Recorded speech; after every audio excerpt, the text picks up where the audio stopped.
habitual que fem presentacions. Com sempre, estem encantats d'acollir les activitats que les entitats residents organitzen, en aquest cas l'Escola Català dels Aires, amb una llarga trajectòria al llarg d'aquest any passat i també el que portem d'any, treballant sobre la figura i l'obra de l'Aureli Capmany. Avui estem aquí, lògicament, per presentar aquest segon volum de la reedició del calendari de llegendes, costums i festes tradicionals catalanes, que és la reconversió d'aquests 3 volums de la seva primera edició. Per això contem amb el flamant president de l'Escola Català dels Aires, David Trullols, gairebé els Trullols, felicitats, en Xavier Portarelles, editor, la Montserrat Garric, espanya de la casa, vicepresidenta, però sobretot comissària de l'any Capmany, i l'amic Pep Fornés, director del Museu de les Cultures del Món i Etnològic, o Etnològic i de les Cultures del Món, o Etnològic Museu Cultures Món.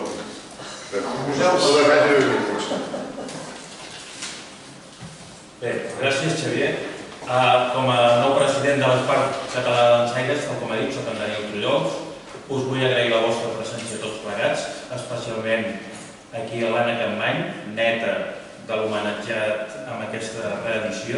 Vull agrair, evidentment, també a l'Espera, que si no ho llegeixo, que és molt llarg, a la Federació d'Entitats de Cultura Popular i Tradicional de Barcelona Vella i la Casa dels Entremesos. Gràcies, Xavier, per permetre'ns fer aquesta presentació. Agrair-vos a tots vosaltres la presència.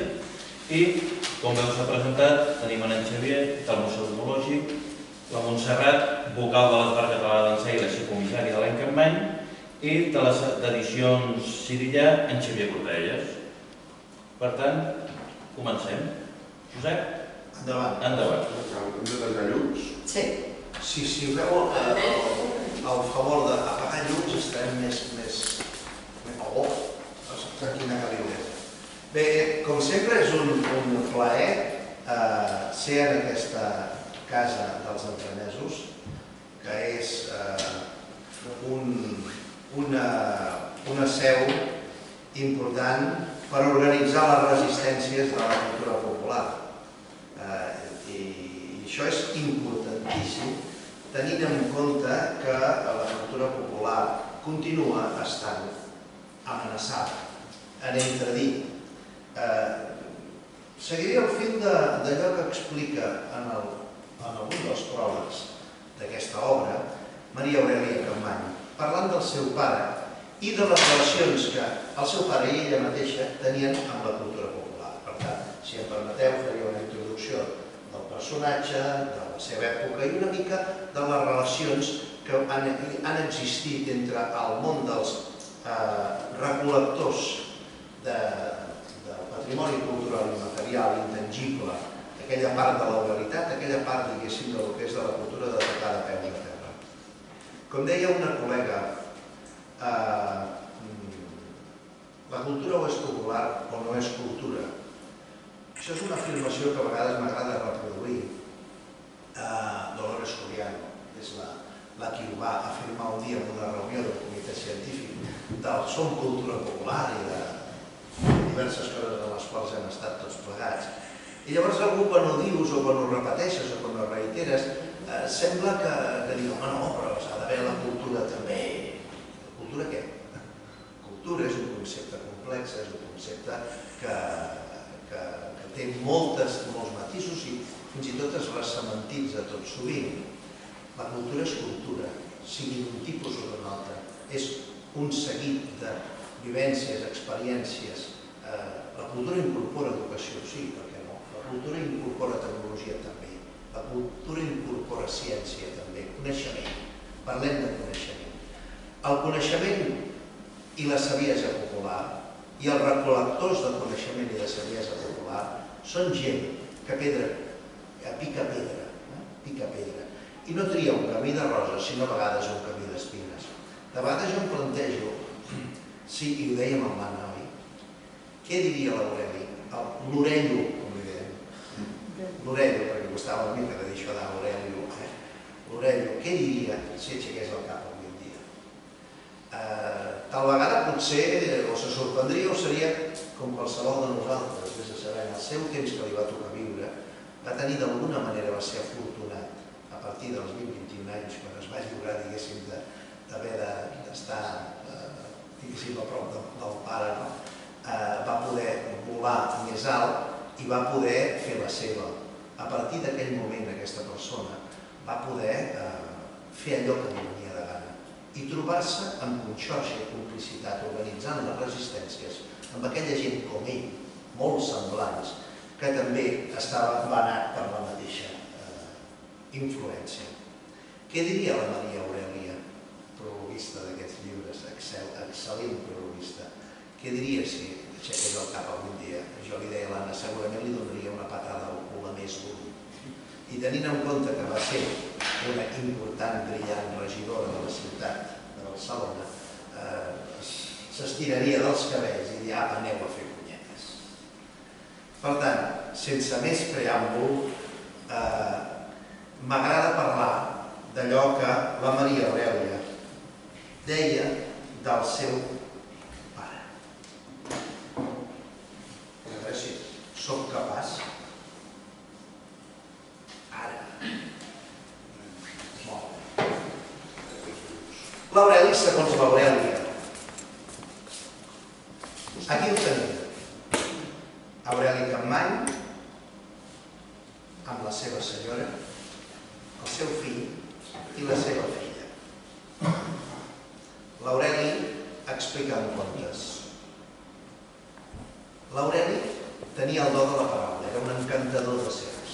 Era allò que de mas en diuen hakawati, aquell que és capaç de mantenir els silencis i tenir a tota la gent que escolta amb la boca ben oberta. I ara veig aquí en Xavier Codonyer, que en el seu dia va fer de hakawati als carrers de la Mas, ho recordeu? Realment encantaves les serps, Xavier, i tothom els tenies amb la boca oberta, parlant en català i la gent semblava que t'entengués enmig dels carrers de la Mas. Com va això? Aureli era un encantador de serps, era una persona seductora, era una persona que amb la mirada il·luminada, un argent viu, era capaç de fixar l'atenció de qui l'escoltava. Aureli Capmany va ser mestre i va seguir el mètode d'aquesta dona. Maria Tecla Artemisa Montessori. Montessori tenia la virtut d'innovar, d'experimentar una escola moderna. Jo us ho dic com a mestre que he estat i que això no es deixa de ser mai. Montessori va ser una persona humana amb gran sensibilitat. No només coneixement, ciència i experimentació, sinó humanitat. És molt important, no només per fer de mestre, sinó per fer de persona, per fer de científic, per fer del que vulguis, tenir una sensibilitat especial. Si no és així, no tractes a les persones que has d'educar i fer créixer amb la sensibilitat que exigeix i el rigor que exigeix el mètode Montessori. Era una forma de tractar d'igual a igual a persones diferents, perquè com es diu en termes d'antropologia, tots són igualment diferents i diferentment iguals. Segons el Diccionari de Filosofia de Ferrater, semblant és aquell que té alguna cosa d'igual i alguna cosa de diferent.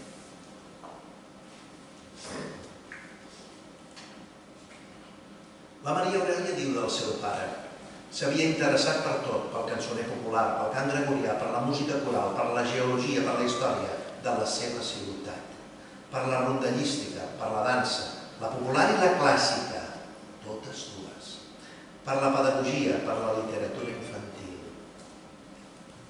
Aquí teniu una petita mostra de les obres que va fer Aureli Capmany. A què es va dedicar? A tot i a molt, mai a res. Cançoner popular, ja ho feia això l'any 1 del segle passat. Rondalles per a nois, cançons i jocs cantats de la infantesa. Veieu que hi ha molta part de mestre aquí. Hi ha molta part de mestre de dansa, molta part de mestre de difuminador, disseminador de coneixement. Per tant, sembrant llavor constantment, d'una forma rigorosa, però també, per una part, autodidacta. Es va interessar per saber què era allò de l'etnologia i amb el bon nas profètic d'home de poble va sentenciar l'etnografia matarà el folklore. I no es va equivocar, perquè el més greu de la qüestió és que els nous doctes que es revestien amb la toga de l'etnologia sentien respecte als folcloristes un amable menyspreu. Paraula de Maria Aurèlia. Aquest amable menyspreu, jo com a antropòleg, com a etnòleg, com a etnògraf, com que he començat de la base, com que potser també, com que la meva mare venia de família de cistellaires, com l'Aureli, cistellaires de Rubí, son pare Pau era cistellaire, o cisteller. D'alguna manera, per una actitud, una sensibilitat, fas que tractis de tu a tu, tot. I per principis has de saber que el coneixement resideix en persones concretes, que són dipositàries del saber. Hi ha moltes menes de sabers, i si no ets atent i saps escoltar allò que et pot explicar aquella persona que és dipositària del saber, si ho tens sabut tot o ho creus, no aprendràs mai res. Per tant, és extremament important el respecte per la gent que és dipositària del saber. Qui recol·lectava les cançons que feia, per exemple, que recol·lectava o que documentava Joan Amades? El mestre Tomàs. I anava amb la seva llibreteta de notes i partitures i pentagrames, anant recollint allò que l'Olor Matador, el flabiolaire dels gegants de la ciutat de Barcelona, li anava tocant amb el seu flabiol. I ell que apuntava. No li deia, t'equivoques de nota, no, ell apuntava, que és el que havia de fer. Després ho transcrivia i després s'acabava publicant, però es feia elucubracions del que vulgueu. I després criticarem totes les teories que hagi pogut fer l'Aureli Campany, en Joan Amades, en Ramon Violari Simorra, en Cert Valeri Sierra i Budó i qui volguéssiu. Però són gent que van recol·lectar el saber i la sabidoria popular. Per tant, honor i glòria. Sentien, no sé si ho van arribar a expressar mai, però era evident que ho sentien, que ells, els etnòlegs, eren els paletes i els folcloristes els manobres. Els folcloristes s'havien de limitar a traginar materials, ells, els etnòlegs, havien de construir l'edifici. Maria Aurèlia Campany. Veieu, aquest menyspreu que descriu la Maria Aurèlia Campany amb un to crític, una persona que va estudiar, que va anar a la universitat, que va escriure, va convertir-se en una gran escriptora i ningú ni negaria que es formaria part d'allò que alguns diuen l'alta cultura. La Maria Aurèlia Campany sentia un respecte profund per l'actitud i la sensibilitat del seu pare Aureli Campany. Allò que deien, aquí teniu el mestre Tomàs amb el Matador, escrivint la partitura que ell interpreta, la melodia que ell interpreta amb el seu flabiol i el seu tambor. Diu Maria Aurèlia, des de la universitat, tot en majúscules, si us plau, es miraven de reüll aquella feina de boletaires que seguia fent la raça dels folcloristes, que s'extingia. Tant de bo que la Maria Aurèlia s'hagués equivocat i no s'extingeixi aquesta raça. Perquè d'alguna manera aquests boletaires, sense aquests boletaires, no tindríem molta de la informació que tenim avui en dia. I us he de dir, molta encara està per classificar, per traginar, per, diguéssim, analitzar i fer deduccions, comparar. Per tant, quantes melodies no es poden encara recol·lectar? Aquí recordo l'Artur Blasco, amic i venerat, com explicava el fet d'arribar a un poble i anar a preguntar si hi havia algú que sabia, si us plau, cantar-li alguna cançó que es cantés en aquell poble. I tothom li deia, no, aquí no ningú canta aquí, aquí ningú allà aquell mas, diu, ui, aquella no hi vagis, és una angurria, que no parla amb ningú, tirarà els gossos. I la noia que era la regidora de Cultura, representa del poblet aquell, era veïna seva, i deia, no hi vagis, molt moment. Quan li va dir, va dir, escolti, que soc l'Artur Blasco, que vinc recollint cançons, aquí si vostè no les podria cantar, les gravaria, perquè em vaig recollint cançons de tot Catalunya i tal, i se'l va mirar una estona i va engegar a fer punyetes. Doncs no, el va agafar pel braç i li va dir, vine noi, que t'encantaré tantes com vulguis. Va estar 3 hores enregistrant aquella ballota. 3 hores. La regidora deia, no m'ho puc creure. I la seva neta anava dient, aquesta no me l'ha cantada. Així tenim un cançoner extraordinari que si no l'hagués recol·lectat aquell dia l'Artur Blasco, i d'això no fa bastants anys, s'hagués perdut perquè ningú més el cantava. Per tant, hem de saber escoltar els dipositaris de la saviesa, de la gent que té coneixement, de la gent que encara sap cantar cançons. Tanta mala fama tenia el folklore en el món intel·lectual català que introduir els estudis de folklore en el Congrés de Cultura Catalana em va costar una batalla. Entesos? Congrés de Cultura Catalana, us en recordeu? Encara dura aquesta broma. Beatles. Home, Montserrat, digues alguna cosa, va. Explica aquesta fotografia. Aquesta fotografia és del Parguell i es va fer quan l'Esbar, quan hi era el Capmany, van decidir fer una col·lecció de postals per fer difusió de l'Esbar i les activitats. Cal dir que a l'Esbar hi havia una comissió de propaganda que es deia llavors. Llavors van fer una col·lecció de postals que una és el Ball del Ciri, l'altra és el Galop, l'altra una sardana, etc. La van fer en el que llavors era supermodern Parguell i això és el final de la diada de les fotografies.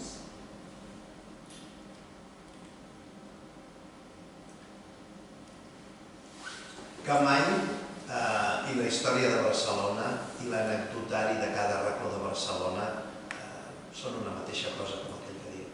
Avui dia tens molta gent que escriu i fa fins i tot rutes per a Barcelona, algunes millors, algunes pitjors, de tota mena. I ara això sembla que torni a bullir. Si gent com en Capmany no ho hagués fet en el seu dia, no sé què en quedaria de rastre del tot plegat. Si alguna vegada algú teniu la intenció de dir home, això m'agradaria treballar-ho, fer-ho, potser ja deu estar fet. No us ho cregueu, segurament no està fet. Feu-ho, atreviu-vos. Més bé o més malament, feu-ho. Després ja ho podreu contrastar amb gent que potser en sabrà també i us contrastareu, us direu, no fotis, això no ho diguis, no ho poses així, busca aquesta altra font, m'entens? Però treballeu, investigueu, remeneu. En Patufet. Aquest home, l'Aureli Capmany, era, com us he dit, un argent viu, era un seductor i alhora tenia molt d'arrojo. Vull dir, era un home d'aquests que s'apuntava a un bombardero, que deien, no? Dius, escolta, amb la colla d'amics, hem de fer això, vale, ho fem. Ell era decidit, ho impulsava. I com jo dic, a vegades tirava la pedra i amagava la mà, perquè li va durar poc això. Va començar-ho ell i de seguida va passar amb un altre, un any. Però ell ho va fer possible, algú havia de començar, algú havia de ser pioner. I no es tractava de jo, sinó nosaltres. Ell, que signava les coses que escrivia, obligava i feia, és correcte, però mai no ho feia segurament sol. Moltes de les coses que va impulsar, com un esbar, per exemple, home, un home sol ballant, pobret, no podria res, no? Vull dir, a veure, ho va impulsar i va replegar, va tenir, era algú decidit, amb empenta, valent, astut, audaç, gent capaç de dir, fem-ho. Vols dir, no fem-ho, endavant, ell ho va fer. Vet aquí una vegada que era un pare i una mare que tenien un fillet tan petitet que li deien en Patufet. En Patufet va ensenyar a llegir en català a 3 generacions de catalanes i de catalans. Allò és la intimitat que deia aquell. Doncs sí, el El Patufet va ajudar a això en un moment que la llengua estava realment amenaçada. Realment amenaçada. Les classes populars podien permetre's el luxe de comprar-se i de llegir un calendari dels pagesos, un Patufet, i això va mantenir viu moltes coses. I la gent de casa bona, alguns que els hi donava per l'ofici de les lletres i aquells que s'estimaven el coneixement, no van trair la pròpia cultura i la van abraçar. Van abraçar la llengua i així es van salvar els mots.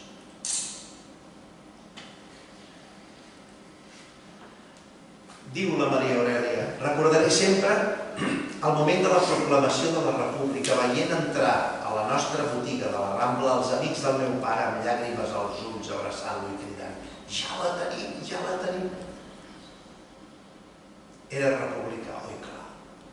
I quan va descobrir que això d'Aureli o no, ell es deia Aureli, també naturalment va ser catalanista, nacionalista, ningú ho nega, era claríssim. Aureli Capmany era un folclorista que era un intel·lectual típic de la nostra renaixença. Tothom sap que el folklore neix de l'esperit romàntic, d'una nova actitud, d'un nou humanisme. Podríem dir que gira d'esquena a la suficiència academicista per posar la seva atenció en un valor del tot nou, la cultura popular. Allò que el poble diu, allò que el poble crea, allò que el poble pensa i que havia estat considerat per la cultura classicista aristocratitzant i pedantesca dels segles XVII i XVIII, absolutament irrellevant, si no detestable. Havíeu sentit mai dir que la Maria Aurèlia Capmany pensava això? Fins i tot algú havia dit que la Maria Aurèlia Capmany això el folklore no.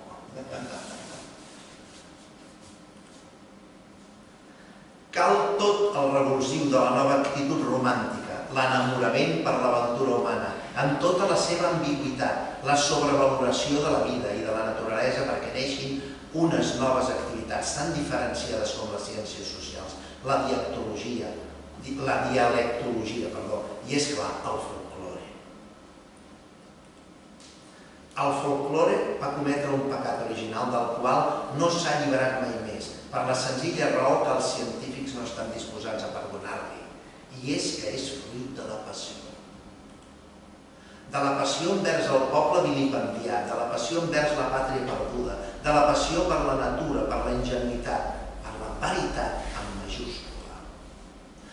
Per beneit, per malgirbat, per desordenat, ambigu, contradictori que sigui el poble, no es pot llançar per la borda com un llast inútil, com fan les grans nacions que tenen de tot, de sobres. Paraula de Maria Aurèlia. En Capmany es considerava ell mateix un home de poble. Quan jo vaig acabar la carrera i vaig arribar a casa amb el meu novell títol, em va dir: veus, tu ets filòsof de regadiu i jo soc filòsof de secà.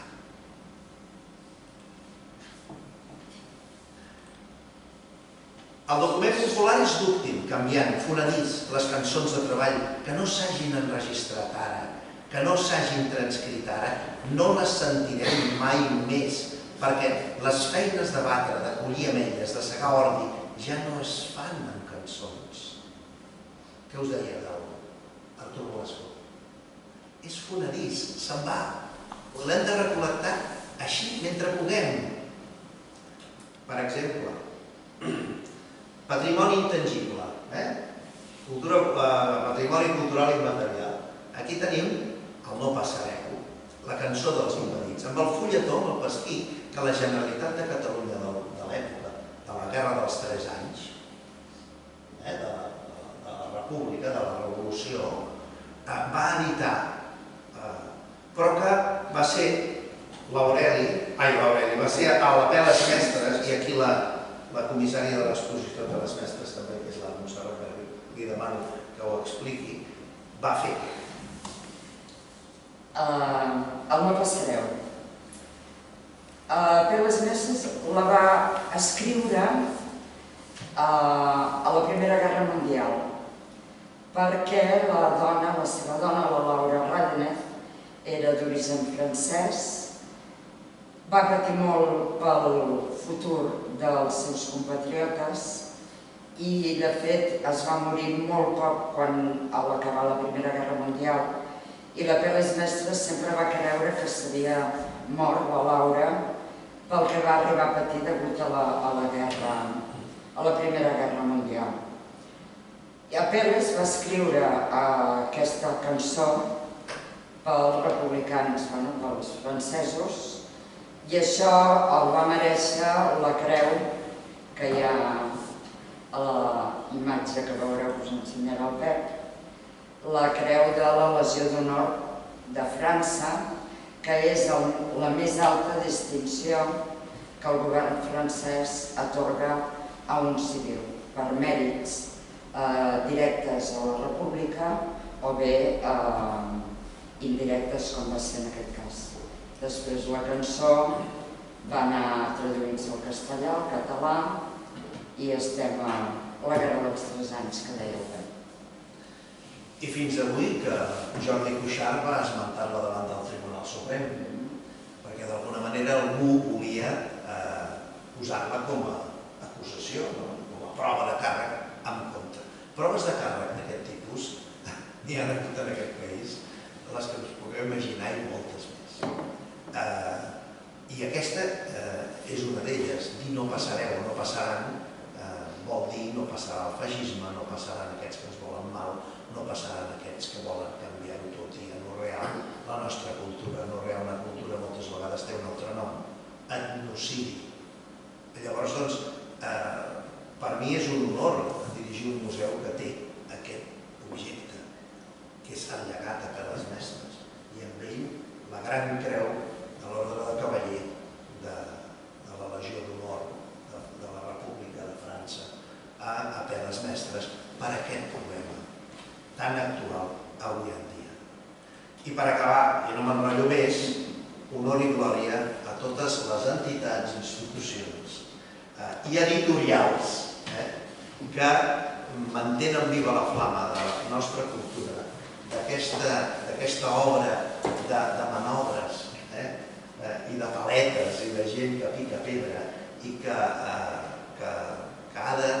ha triat un camí d'espines i no de roses. Per tant, gràcies i perseverem.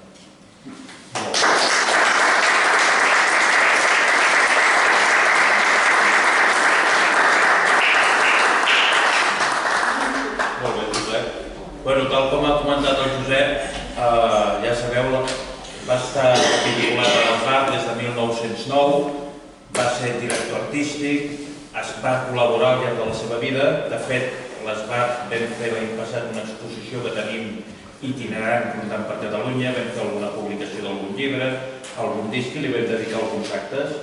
Comptant amb tot això la Montserrat Garric, que era la comissària de l'any Capmany, que és qui ens parlarà a continuació, quan vulguis. Molt bé, doncs gràcies. Una precisió. Jo vaig ser la comissària de l'any Aureli Capmany,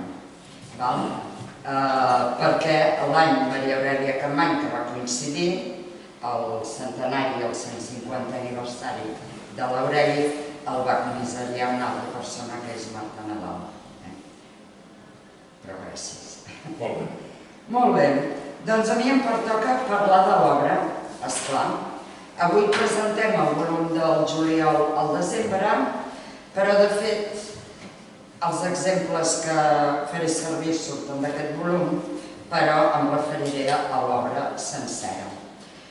Us hem passat de la Biblioteca de l'Esbart, biblioteca especialitzada en dansa catalana, sobretot festes, costums, música, sempre ens descuidem del micròfon. Us hem passat 3 de les 4 edicions d'aquesta obra, perquè la primera, que va sortir en fascicles, doncs no tenim la sort de tenir-la.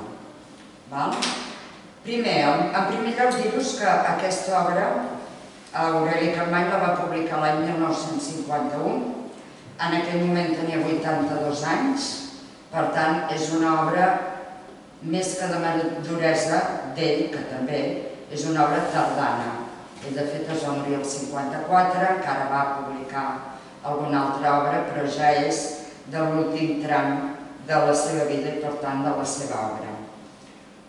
Us deia que aquesta obra va ser publicada en primer lloc a cavall del desembre del 50 i el 51 per un encàrrec de l'editorial Dalmau i Jovent, que la va publicar en 15 fascicles, cosa molt també campanyana, perquè el cançoner popular també el va publicar en 15 fascicles. El mateix any 51, l'editorial que el va editar els 15 fascicles en un volum, que és aquest, i que per tant seria la primera edició relligada, 51. A l'any 78, ja hem travessat el 1975, doncs l'editorial Laia, que segurament en moltes cases de nosaltres l'hem tingut, l'editorial Laia va fer la versió en 3 volums, 4 mesos aproximadament, febrer, març, abril i maig, després el següent, que és aquest, juny, juliol i setembre, i el darrer, setembre, octubre, novembre i gener. Bé, i ara, doncs, l'editorial Sella va tenir l'any passat la pensada d'editar-lo en 2 volums. Per tant, veieu que la història del llibre, a part que va travessant dècades, doncs, un volum, 3, 2, i venim dels 15 fascicles inicials. És una obra tardana, però també és una obra de postguerra. Com deia en Pep, d'aquesta postguerra dura, grisa, fosca, freda i moltes altres qüestions. Llavors jo voldria emmarcar, en primer lloc, el que hi va haver entre el 39, a l'obra de Capmany, fins que es va publicar el calendari de llegendes, costums i festes tradicionals catalanes. És molt cert que a partir del 39 Aureli Capmany abaixa molt el ritme de publicació. Ell va estar a punt de ser detingut un parell de vegades, la Maria Aurèlia li va comentar de marxar amb tota la família a França i l'Aureli li va dir, explica la Maria Aurèlia, vés-te'n tu que ets jove i tens un llarg camí per córrer, jo em quedo aquí perquè m'estimo més veure-les venir a no pas que m'atrapin.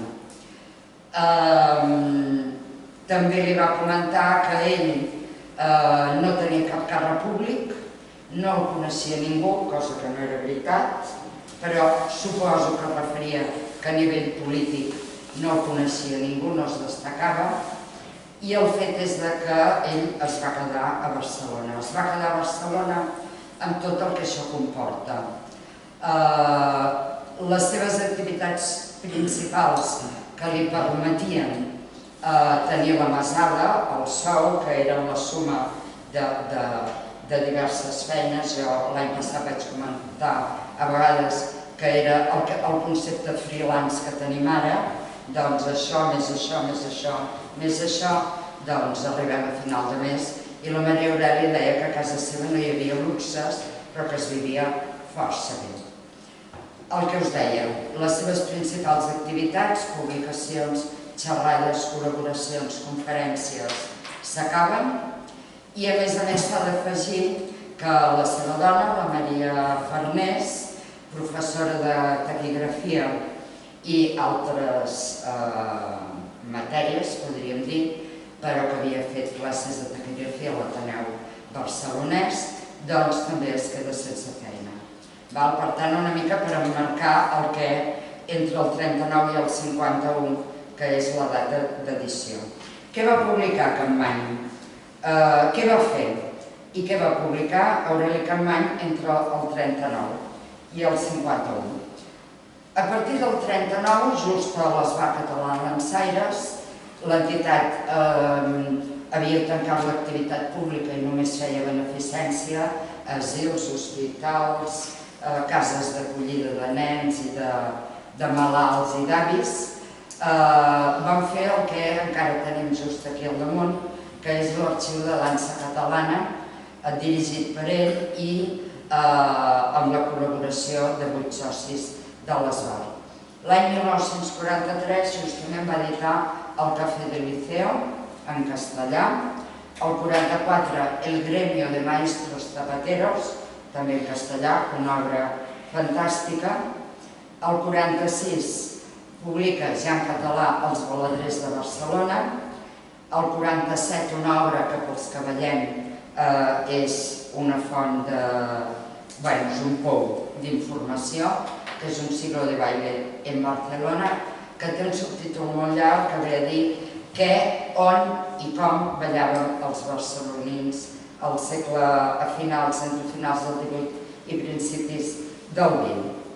El 48 li publiquen el ball i la dansa popular a Catalunya i la sardana a Catalunya, i el 50, com us deia, al desembre li publiquen els 2 primers fascicles.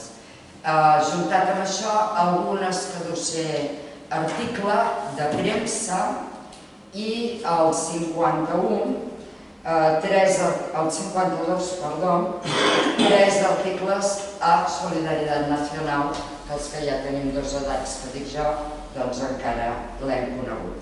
Sobre el ball dels cavallets, el ball pla, el ballet de Déu i el contrapàs, però que són 2 notetes molt petitones. Bé, bàsicament, què edita? Doncs edita Història de Barcelona, molt ball, la sardana, el ball i la dansa, un siglo de baile, i poca cosa més. Bé, arribem al 51 amb l'edició d'aquest llibre en fascicles i relligat en un volum, i malgrat que és una obra tardana i de maduresa, és curiós veure com apareixen temes que ell havia publicat l'any 1902 al diari La Renaixença. Són els mateixos textos tal qual? No. Estan reescrits amb alguna informació afegida i amb alguna informació treta. Però el que sí que és cert és que hi ha temes que Capmany va tractar, escriure i publicar des dels primers articles, quan el van contractar com a redactor de folklore al diari La Renaixença, que encara es troben en aquesta obra.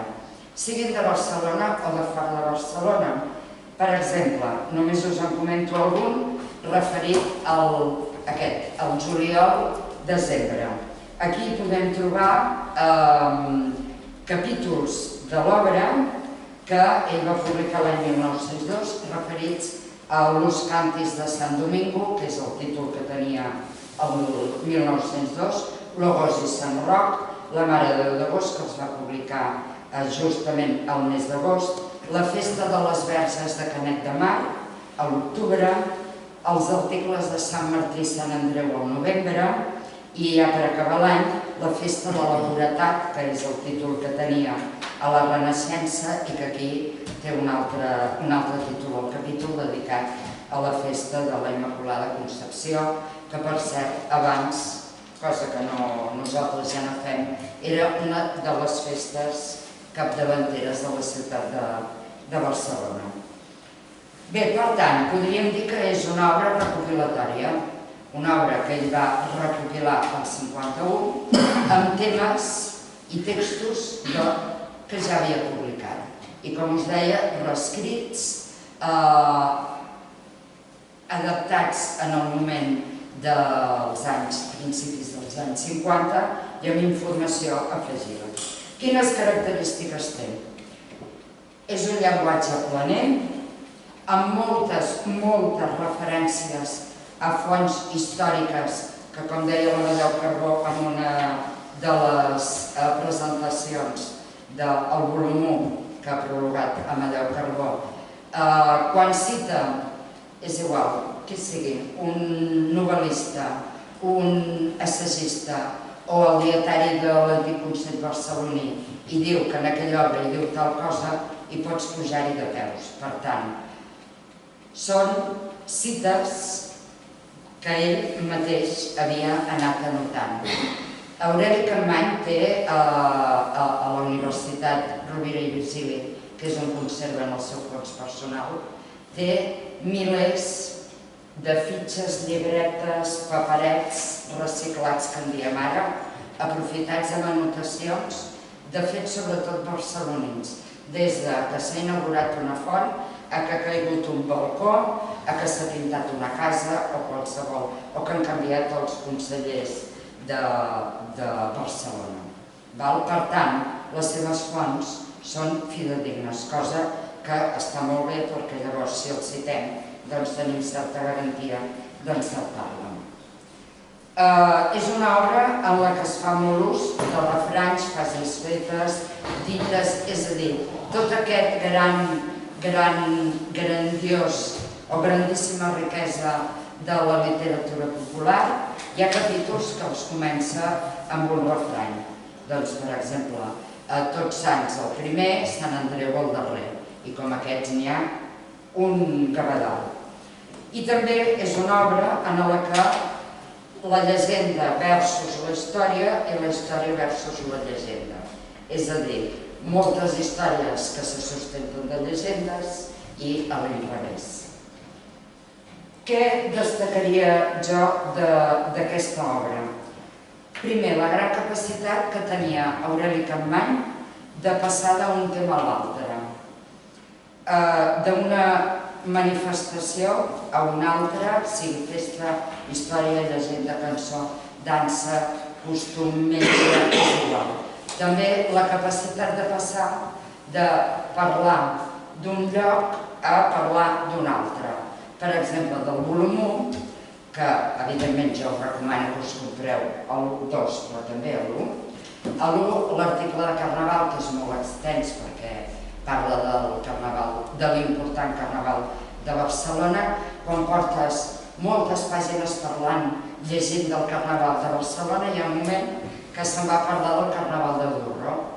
Durro, que està allà al Pirineu, li dedica no sé si 3 o 5 pàgines i parla del que ballen, dels costums i del que mengen. I, pam, no se sap com tornes a estar a Barcelona. Aquesta gran capacitat, com que era un gran conversador i explicava rondalles, doncs és destacable la seva capacitat d'enllaçar un tema, un lloc, una manifestació amb un altre, i a més ho fa d'una manera natural, que això és la capacitat que se li ha de reconèixer. És a dir, que no ho encaixa allà com fent una falca, sinó que tu vas llegint d'una manera natural. Tot plegat, a part de la seva gran capacitat d'interrelacionar temes i fets i de tenir una gran capacitat narrativa, el que demostra en el fons aquesta obra és el gran coneixement del que ell explica.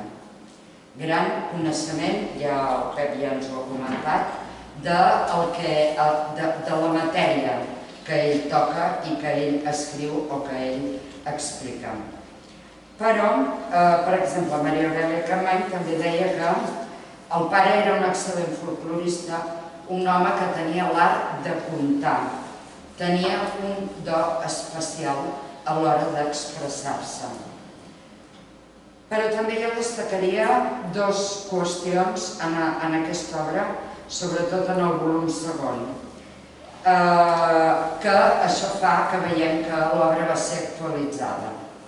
En primer lloc destacaria el to irònic i en fumeta, que Aureli Capmany ja era donat a la ironia i al doble sentit, perquè està explicant un fet i diu, per exemple, us ho dic, que aquella opinió és de Baliga-Balaga o de Carallot, i es queda tan ample, I diu, mira, no en parlem més i deixem-ho córrer. I ja està, es queda tan ample. Per exemple, de Barcelona, en plan, per mi, en pla irònic, diu, parlant de la Fira de Sant Tomàs, de les Fires de Sant Tomàs al desembre, diu, com sigui que la capital de Catalunya tot és tan gran, tan bo, tot és meravellós, i llavors es posa a parlar de les dues fires i diu el que podem trobar cada una i com les senyoretes empolainades i mudades anaven sobretot no a la dels Galls, sinó a la del carrer Argenteria a veure què podien comprar. I el que ens dona això de que l'obra va ser actualitzada és que hi trobem referències al franquisme. Per exemple, a la pàgina 258 són dues cites molt breus. Diu, exactament, està parlant de la festa de la Puríssima i diu, espereu que ara, aviam si m'he equivocat de pàgina a l'apuntar-ho, ai, ara sí que em sabria greu perquè no la buscaré. Bé, parla del racionament, parla de que en un moment que ell està comentant doncs per la Puríssima es feien grans àpats, etc., perquè encara no s'havia inventat aquest costum del racionament. I en una altra, que aviam si l'he saltat, no m'agradaria equivocar-me dues vegades, parla sobre el castell de Montjuïc i diu del castell de Montjuïc que abans s'hi anava a veure el patró, per la Puríssima, la patrona, perdó, per la Puríssima, i no pas ara que el castell està tancat i els barcelonins ens hem girat d'esquena. Mira, veus, l'ha dit tot com que sap. Alguna cosa hem de fer. Alguna cosa. Mira, doncs ho tenia ben marcat i tot, veus? Quina pena. Diu, abans a l'església parroquial castrense de la Ciutadella, etc., diu com també la capella del castell de Montjuïc. Aquesta diada es permetia l'entrada pública per anar a veure una imatge i l'altra. Però com que el castell i els ciutadans en el transcurs del temps han fet tantes calaverades, es miren de lluny un xic de reüll i el castell resta solitari i mut, amb la porta tancada i deserta la carretera que hi condueix, quan en aquest dia abans es veia concorreguda per una llarga corrua de visitants. Aquesta és la del castell de Montjuïc, de que haver cavalcat les pàgines. Exacte, he cavalcat les pàgines a l'hora de copiar-ho. I del reaccionament, està parlant del capítol, us el dic, del Nadal, ha arribat el moment solemnial de la diada. Tot això acompanyat de les verdures que abans els escombriaires oferien en concepte d'estrena perquè els havien proporcionat durant tot l'any les escombraries, la coca ensucrada, etc. Costum que es complia en aquell temps en què encara no s'havien inventat i posat de moda les targes de racionament, però les coses han canviat de manera que tot allò s'ha convertit en històries. Bé, les qüestions que podríem destacar. Què trobem en el calendari? Doncs el que ja hem dit. Calendari és un calendari. Aureli Capmany tenia autèntica passió pels calendaris. Fins i tot en Patufet va publicar el calendari d'en Patufet per l'any següent. Sants, santes, mares de Déu, festes, costums, cançons, balls, àpats, menges, especialment torrons, neules i xocolata, història, llegendes i tot això amanit amb la seva gran habilitat com a narrador. Ja gairebé per acabar, comentar-vos que els que ens dediquem a les festes, estem al costat de les festes amb aquesta tasca de picapedrer que comentava en Pep. En el volum 1, ja no us llegeixo la cita, us ho resumeixo, hi ha un parell o tres de cites que són fantàstiques perquè d'alguna manera ens desangoixem i visquem les festes de manera natural i sense angoixa. En aquestes cites, resumit, ens diu Aureli Capmany que totes les festes neixen, que totes serveixen a la societat que festeja, que la majoria s'obliden i que algunes tenen la sort de ressorgir i que no passa res. ell mateix diu, en el temps del segle XIX o el 1850, a Barcelona es festejava això, però ara ja no es fa així i no passa res. D'alguna manera, doncs, desengrosem-nos i festegem tranquil·lament. El volum 2, que és aquest, sí que hi ha una cita, aviam si la trobo, que també ens comenta no, la tinc apuntada aquí, que ens diu, els que ens preocupem per l'origen i la història de les manifestacions festives, Aureli Capmany ens diu: com sigui que en tot el que es refereix a la tradició popular manca sempre el document escrit que ho aclareixi, no hi ha un altre mitjà per satisfer el desig de curiositat que el de recórrer a les deduccions que proporciona la imaginació. És a dir, si no trobem el document, doncs pensem una mica i deduïm l'origen, i si no n'hi he ben trobat. Bé, només ja per acabar, jo sí que personalment vull agrair al Xavier Portellelles i a la Judit Pujador, que està allà al darrere, a l'haver tingut l'encert de reeditar el calendari, perquè ha estat l'única editorial, i no barcelonina, sinó empordanesa, que ha fet l'aventura de reeditar l'any Aureli Capmany, una obra d'ells. S'han reeditat alguns articles, nosaltres a l'Esbar també, en un llibret molt petitó, vam publicar 2 textos inèdits d'Aureli Capmany, però em sembla un gran encert i espero que l'aventura a nivell econòmic doncs no, vull dir, la pugueu sostenir i agrair-ho. I només em queda per dir que quan vam presentar el primer volum vaig animar els que ens van acompanyar a que ja que arribava Nadal, el tió, els Reis i el que vulgueu celebrar us compréssiu el primer volum, doncs ara també us dic que ara ve l'estiu i tots anem més tranquils, relaxats i tenim més temps per seure en un pati a la fresca o al sol, veient-lo com balla, per exemple, i que no us compreu el segon, sinó que us compreu el primer. Podeu començar pel gener, però jo, ja que estem a finals de maig, el que faria és començar pel juliol i anar tirant, perquè així arribareu al final del primer volum. I res més.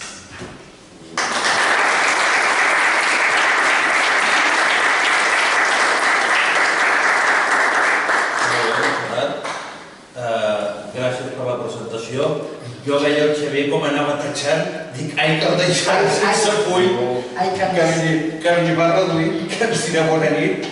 Xavier, endavant. Moltes gràcies. És veritat que no diré gaire res, però no anava tachant, anava apuntant coses, anava apuntant idees. O sigui, moltes gràcies a tots vosaltres, no ho torno a dir, perquè m'equivocaria segur, vull dir, amb noms i amb això, però sí que he de dir que també gràcies a l'Eva Sánchez, que és la persona que ens ha fet les il·lustracions.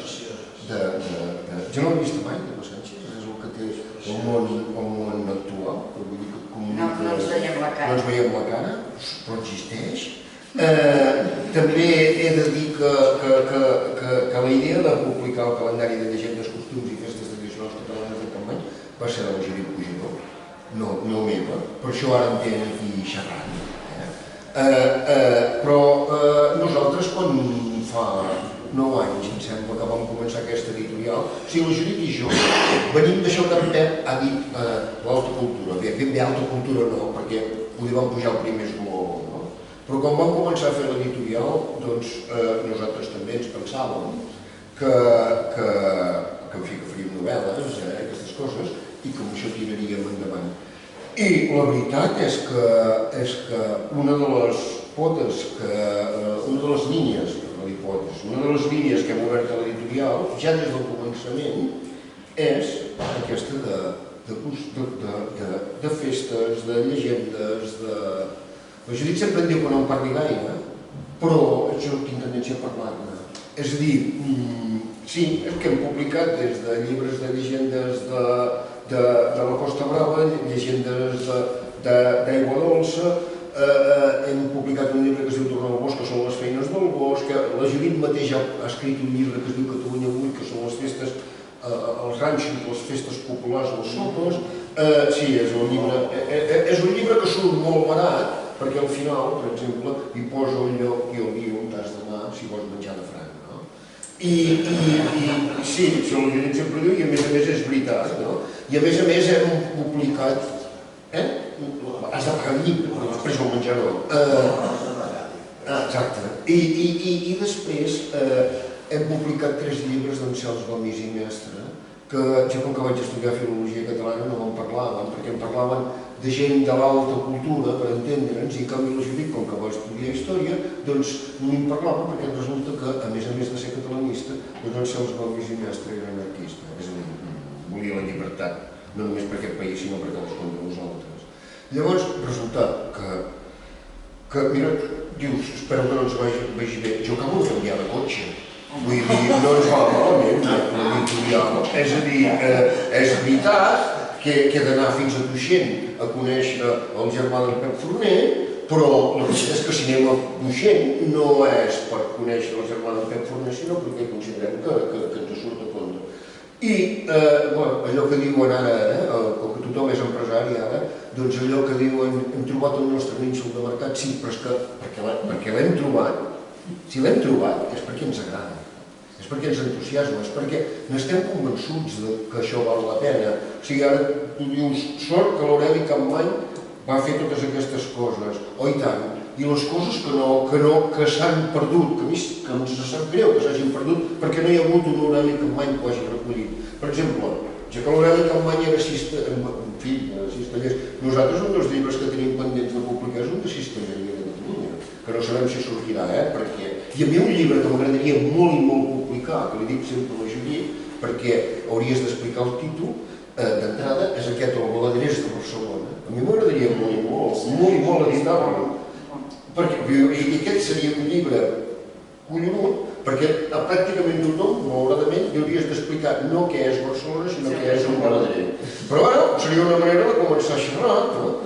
I jo de passada hi afegiria el que em deia el meu pare, a Josep de Lisboa, el que em deia el meu pare quan era petit, que venia un home que sempre deien que era mort i ja torna a ser aquí el consagrat de les serps. I aquest bevia engüents que curava qualsevol cosa. Deien que era mort, i jo, buscant com es deia aquest el consagrat de les serps i qui era aquest el consagrat de les serps, em vaig trobar un que em va dir, jo com es deia no me'n recordo. No m'ho estic inventant, això que dic ara. Dic, jo com es deia no me'n recordo, però jo sí que diria qui li portava les serps, perquè aquest venia amb ells. Jo sempre m'havia pensat que aquest venia a la Bisbal, allà on fos, als mercats, a la Bisbal divendres, doncs venien allà amb les serps recargolades, però que les portava de casa seva.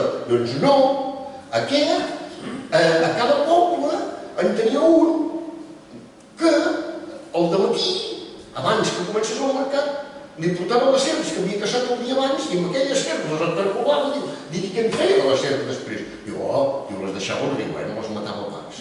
Però en fi, totes aquestes coses que dius que ajuden a entendre una mica com som, d'on venim i a més, què ens hem perdut.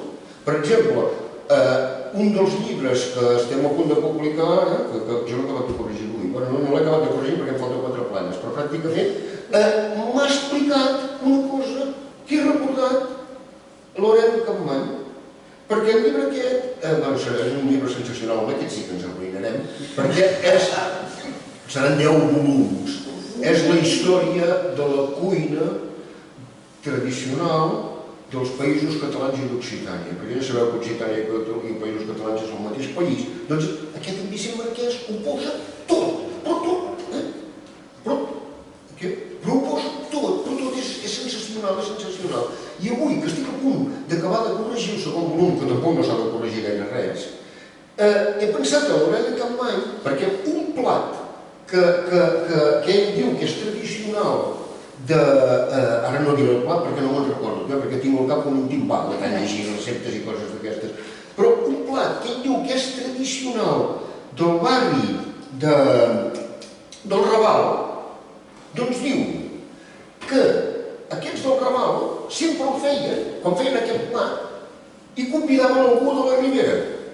I en l'Horari Campmany justament diu que el barri de la Ribera i del Raval, que no m'equivoco, diu que el barri de la Ribera i del Raval doncs, són les dues grans festes de Barcelona i tot això. I això Vicent Marquès que ho posava. I jo no ho sabia si no hagués llegit l'Horari Campmany. O sigui, un plat que feien en el Raval, convidaven a un de la Ribera per dir-li nosaltres sí que ens hem de cuinar, tu no. Bé, aquestes coses estan bé perquè ajuden a fer poble, ajuden a que... I clar, nosaltres hem publicat això i la veritat és que sí, que ens va bé, la veritat és que n'estem molt contents. A més, com que l'Horari Campmany en parlava, hem publicat, que ho teniu aquí fora, el calendari de les funcions, no? L'auca de les funcions de Barcelona, que jo sempre dic el mateix. Eren totes les festes de l'any de Barcelona i les senyores, més que els senyors, perquè totes, com sigui, les senyores el posaven a la cuina de Barcelona, a la cuina de casa seva, el posaven a la cuina de casa seva i així sabien totes les festes de l'any. I jo hi afegeixo, com que a més, en aquell temps molta gent no sabia llegir, l'auca els anava de conya, perquè si no sabien el rodolí amb la imatge ja veien quina festa havien d'anar. O sigui, em sembla que t'ho he dit a tu, no? Vull dir, ara ho posem, no sé qui ho ha dit, ara ho posem, tots són imants a la nevera, doncs tornem a la cuina, que també la cuina s'està perdent. I, en fi, que jo, millor que no us digui gaire res més, només una cosa que també deien, no sé qui, perquè jo ja no sé en quin parlo, la veritat. Deia que... Tu, em sembla que tu deia, o tu, no sé, a una de les dones. Em sembla que era una dona. Deia, t'has fixat que vam publicar el primer volum el de gener a juny i el vam presentar a la tardor. I ara que publiquem el de juliol a desembre, a la primavera. Dic, és que no ens coordinem entre llibres i presentacions. Per això la Montse us ha dit, començar pel segon. Sí, jo he mirat el segon, he mirat què hauríeu de fer ara, segons en Campmany, el mes de maig, va pràcticament és passat, el mes de maig, però en fi, el primer dia de maig hauríeu hagut d'anar a la catedral de Barcelona a veure l'arbre de maig. L'arbre de maig de Barcelona era un pi. Posaven en el rerecord de la catedral, però esclar, no l'hauríeu trobat perquè això es feia al segle XIV. Es feia al segle XIV. Però, en fi, el dia 3 de maig d'aquest any ho hem buscat, Santa Creu, ho hem buscat, imagineu-vos com es perden les coses, el dia 3 de maig d'aquest any he estat buscant què deien els diaris i ja que no sabeu de què estàvem preocupats, Santa Creu. El punt de Girona parlava de la Santa Creu de Figueres, sempre parlant de Figueres, jo ja ho sé, abans de comprar el diari el 3 de maig ja sé que em parlaran de Santa Creu de Figueres. Però de què parlaven els diaris més importants o més grosos? En comptes de parlar de Santa Creu, parlaven, però de debò, no m'ho he pas inventat, que si el govern de la Generalitat havia de donar o treure la creu a la Núria de Gispert. La de Santa Creu. Més veu.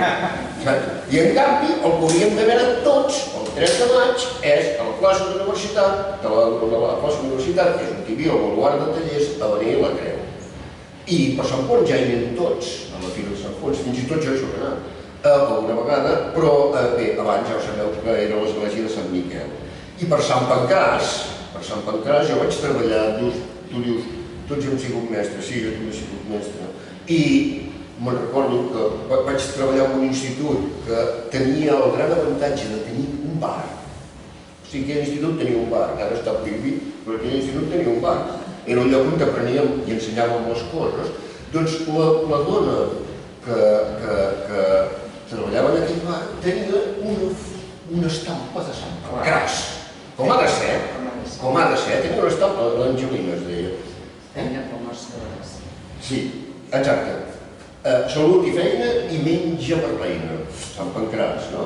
Clar, i per exemple per Sant Pancràs, que és el 12 de maig, ja ha passat, es pot fer el recorregut que feia la Societat de Teixidors de Barcelona en el segle XIX. Pla de la Boqueria, Rambla de Sant Josep, carrer Boters. O sigui, ell, em sembla que ho has dit tu, ell ha dit amb el Capmany es pot fer una guia de Barcelona. I tant que es pot fer. L'he fet això, que no soc de Barcelona. Imagina't, seguint en Capmany, imagina't si saps què vull dir. I tant que es pot fer. És que és sensacional. Però què us he de dir? Si vosaltres ho sabeu, segur que alguns de vosaltres ho sabeu molt més que jo i coneixeu molt més l'obra d'en Capmany que jo. M'ha sabut greu, sempre ho dic, m'ha sabut greu descobrir que allò que dèiem a la Bisbal, Santa Llúcia a la Bisbal, 11 dies per Nadal, no té res a veure amb la Bisbal, sinó que té a veure amb la capella de Santa Llúcia Bisbal d'aquí a Barcelona. Però jo ja ho dic, a la Bisbal, poder l'Aureli Capmany s'equivocava. Nosaltres ho hem publicat, però poder l'Aureli Capmany s'equivocava. Perquè, clar, diguem, és la gran aportació, han deixat banda les sardanes, l'àliga, el drac, la gran aportació popular a la paleologia de la Bisbal és aquesta dita. I a més, com que a la Bisbal tenim una capella de Santa Llúcia, que a més és la nostra manera d'entrar a les Gavarres, home, jo negaré que en Capmany ho encerti, però en tot cas és important que aquestes coses es recordin. Si a Barcelona esteu contents amb la vostra capella de Santa Llúcia i a la Bisbal estem contents amb la nostra capella de Santa Llúcia, tots estarem contents. Exacte. I ja està. I a Sant Cugat, i ja acabo, a Sant Cugat, bueno, si el dia, bueno, ara ja no sé quin dia és, ja no sé quin dia som, bueno, si aneu a l'excursió aquesta que feien també el mes de maig a Barcelona, bueno, a la plec de Sant Benet, però era una altra excursió, és igual. Si aneu fins a Sant Cugat, sapigueu que sereu molt ben rebuts, que la gent de Sant Cugat, pel seu fet de ser a Barcelona, si aneu a peu passant per d'això, només pel seu fet de ser a Barcelona i arribar a Sant Cugat a peu, la gent de Sant Cugat es barallarà per allotjar-vos de franc a casa seva. Però heu de passar a peu, Vull dir, i els hi digueu que sou excursionistes. I no els hi recordeu, amb els de Sant Cugat, no els hi recordeu, sobretot, que Sant Sever, que fins al temps del rei Martí l'Humà, va ser sencer Sant Cugat. El rei Martí l'Humà va traslladar una part del cos aquí a la catedral de Barcelona. I llavors ara està partit Sant Sever, saps? Hi ha un tros de Sant Sever a la catedral de Barcelona i un tros de Sant Sever, el menys important, a Sant Cugat. I és per això que a Sant Cugat hi han hagut d'afegir un parell de faves, que són les faves que estava fent, ara que ja estem a punt d'acabar la temporada de les faves, doncs que són les faves que estava fent Sant Medir el dia que va veure Sant Sever. I, en fi, per Sant Sever, les faves has de fer. A la Gironda, que s'equivoquen, diuen que s'han de fer per Sant Simó, que és el 28 d'octubre. Però sobretot, Sant Sever és el 6 de novembre, a la Gironda les fan abans perquè pobrets es deuen avorrir molt i deuen dir, fem faves, no? Però, què us volia dir? Sobretot, mireu la lluna. Mireu la lluna, ha de ser lluna vella, que això ho miren tant a la Gironda com... No sé per què estic parlant de llunes ara. Jo, de veritat, que s'ho he passat, i us dic que ens ho he passat molt bé llegint en Capmany, i ara, quan ens recuperem de la sotregada, de comprar el cotxe, a mi m'agradaria molt editar el de la revista de Barcelona, perquè és que el títol el trobo sensacional. I moltes gràcies.